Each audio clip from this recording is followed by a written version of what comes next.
ordem de um guarda de trânsito, ou a CNH que a gente tem na carteira, uma multa no carro, ou até a nomeação num concurso. Uhum.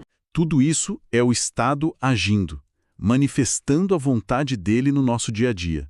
E a ferramenta para isso é o tema da nossa análise de hoje, os atos administrativos. Exato. A gente tem aqui um material de estudo bem completo e a nossa missão é desvendar o que são esses atos e, principalmente, entender a dinâmica de poder por trás deles. E é uma dinâmica bem delicada, né? Muito. De um lado, o Estado precisa ser ágil.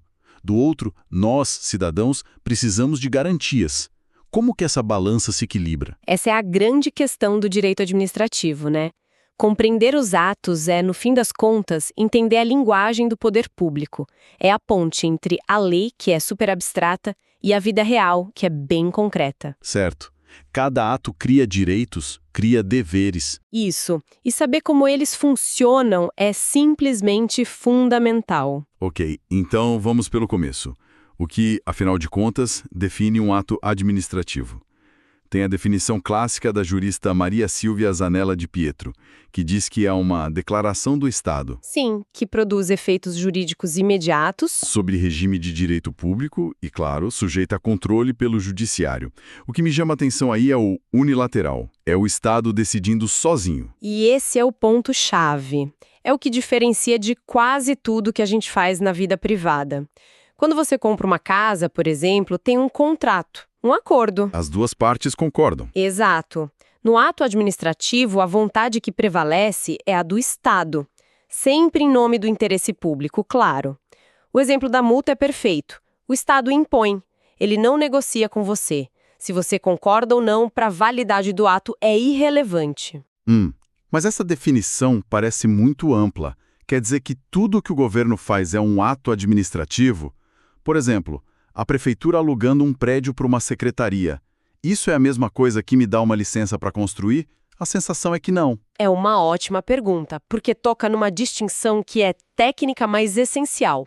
Nem tudo que a administração faz é um ato administrativo nesse sentido estrito. Certo. Pensa assim, atos da administração é um guarda-chuva enorme. Debaixo dele tem várias coisas. Uma delas, talvez a mais importante, é a espécie ato administrativo. Entendi. O seu exemplo do aluguel é perfeito para isso. Ali o governo está agindo quase como um particular. Ele negocia cláusulas, assina um contrato.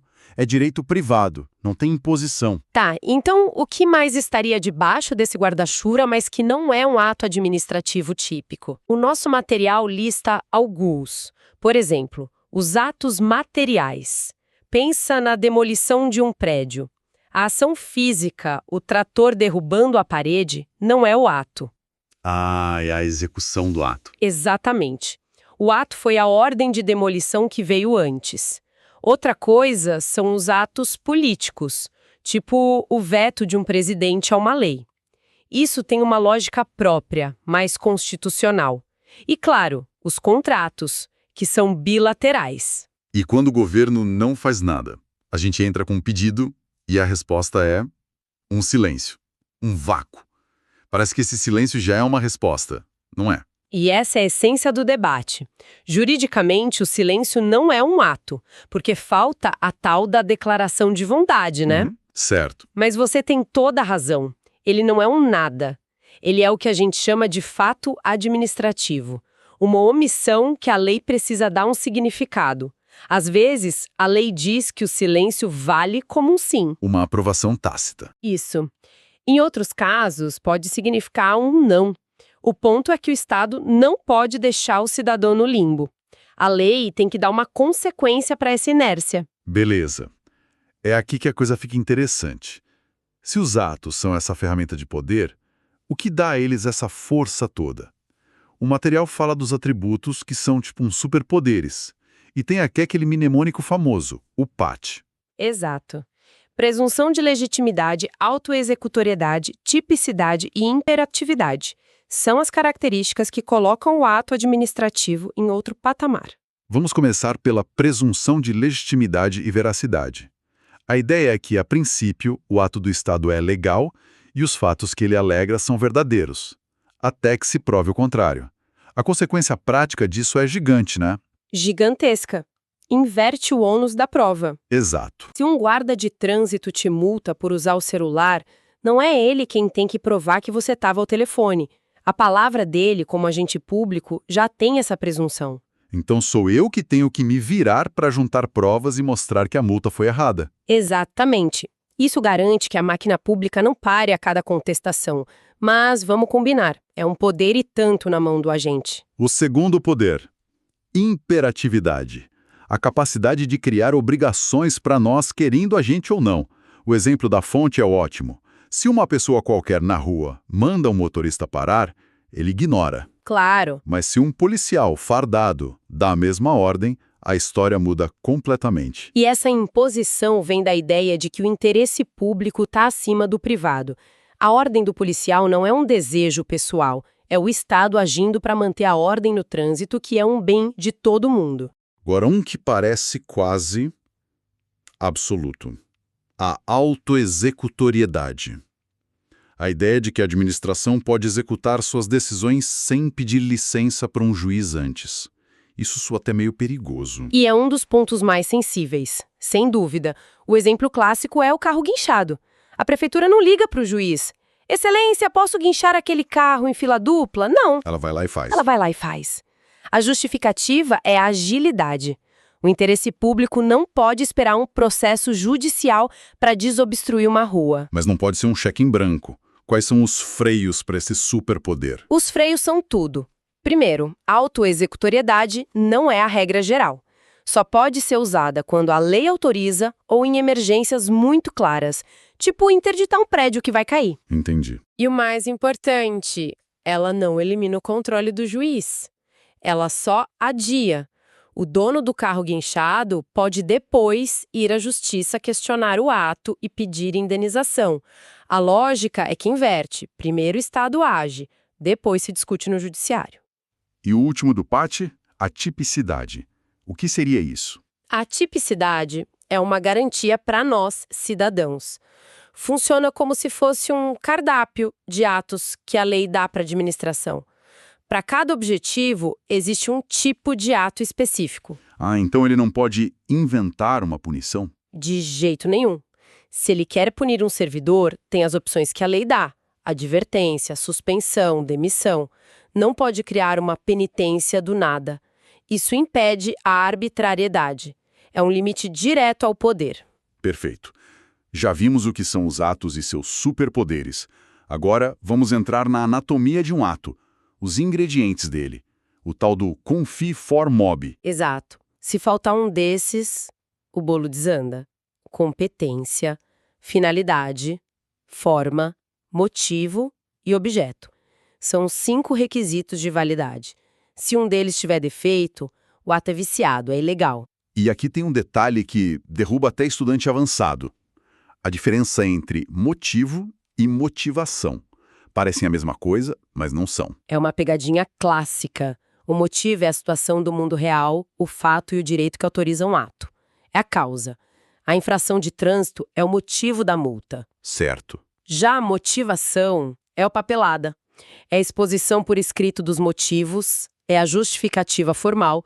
E o detalhe curioso é que um erro na motivação, tipo a falta dela, quando a lei exige, é um vício de forma, não de motivo. E essa história de motivação leva a uma teoria que o material destaca e que eu acho fascinante.